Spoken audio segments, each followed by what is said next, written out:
Hello, Elle from EVERBEE London, and it's officially spring, which means that seed sowing time is upon us.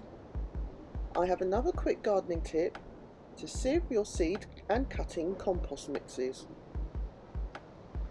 Reusing a bag from the cocoa core blocks, I am now getting into the habit of sifting all my seed compost prior to sowing my precious seeds or rooting my cuttings. To do this, use a riddle.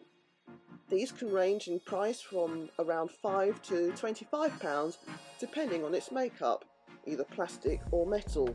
Opt for the most robust riddle or garden sieve you can afford. Don't want to buy a riddle?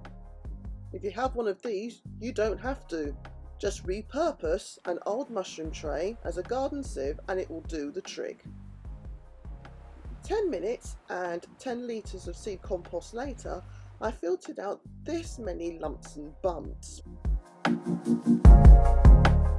Keeping these in your seed compost mix will hinder your seeds and cuttings from developing into strong, healthy plants.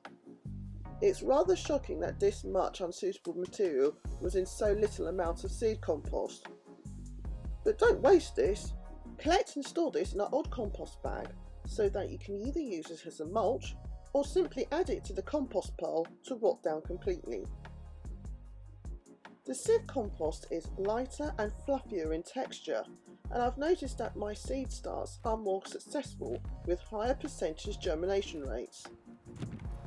So for 10 minutes effort, my seed starts and cuttings are better than before. I urge that you sift your seed compost to enjoy better gardening results. I hope you found the tips in this video useful. Thank you very much for watching, and as ever, stay safe, take care, and happy gardening. Bye for now.